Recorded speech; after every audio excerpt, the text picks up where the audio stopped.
প্রত্যেকটা দিনই কিন্তু আমাদেরকে নতুন করে বাঁচার মোটিভেশন দিয়ে যায়। ঠিক যেরকমভাবে সূর্যের আলোটা আমার মুখের ওপর যখন পড়েছিল, আমি কিন্তু ১ সেকেন্ডও ওয়েট করিনি ক্যামেরাটা অন করার জন্যে। Hello everyone, this is Shilpa আর সবাইকে আমার ডেইলি লাইফ ডেইলি ভ্লগে স্বাগত। আজকে ছিল বাঙালির বছরের ১ম দিন, নববর্ষ। তাই আমি সুন্দরভাবে আজরাকের একটা কুর্তি পরে রেডি হয়ে গেছিলাম। আমার তো অফিস ছিল, আমার স্কুল ছিলই। কিন্তু বাড়ি ফিরে কিছু ম্যান্ডেটরি রিচুয়াল যেটা আমি প্রতি বছর করি। আমার ভগবানদের, আমার ঠাকুরদের সুন্দর করে পুজো দিই, বছরের প্রথম আমটা ওনাদেরকে অর্পণ করি। দেন তুলসী মাতার পূজা আরতি এ সমস্ত করে আমি যতটুকু করতে পারি। বাইরে যারা থাকে তাদের পক্ষে এতটা সম্ভব হয় না। তো আমি আমার ঘরটাকে খুব সুন্দর করে সাজিয়েছিলাম এভাবে আমের তোরণ দিয়ে, পুরো ঘর বাড়ি খুব সুন্দর করে পরিষ্কার করেছিলাম।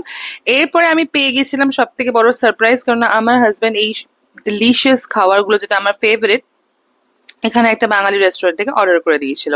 আর রাত্রে আমরা একটা ছোট্ট ড্রাইভে গিয়েছিলাম, কেননা সত্যি সারাদিন স্কুল করার পর প্রচন্ড টায়ার্ড থাকি। তাও we went because it was my special day. এরপরে এই ভিডিওটা গতকাল ছিল আমার স্কুলের অ্যানুয়াল ডে। একটা টিচারের জন্য, একটা স্কুলের জন্য অ্যানুয়াল ডে কিন্তু ভীষণ important, because we are about to close this year. আর আমরা খুব সবাই সুন্দরভাবে টেকটাপ হয়ে স্কুলে চলে গিয়েছিলাম। এটা ছিল স্কুলের এন্ট্রান্স। আমাদের থিম ছিল উইজার্ড অফ অজ, যেটার জন্য আমরা লাস্ট ২-২.৫ মাস ধরে অক্লান্ত পরিশ্রম করেছি, প্রত্যেকটা টিচার, প্রত্যেকটা স্টুডেন্ট। অ্যান্ড অ্যানুয়াল ডে তো ফুটেজ আমি দেখাতে পারবো না, because we are not allowed to post. But নিশ্চয়ই তোমাদের সবার সাথে যখনই আমি ফুটেজগুলো পাবো কিছুটা আমি শেয়ার করে নেব। এটা হচ্ছে আমি ডেইলি, একটা টিচারের life is not easy, and specially যখন মাল্টিটাস্কিং থাকে।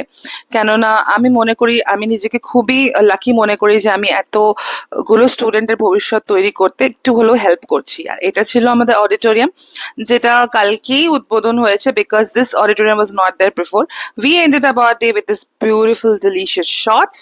সি ইউ সুন, সবাই সাথে থেকে।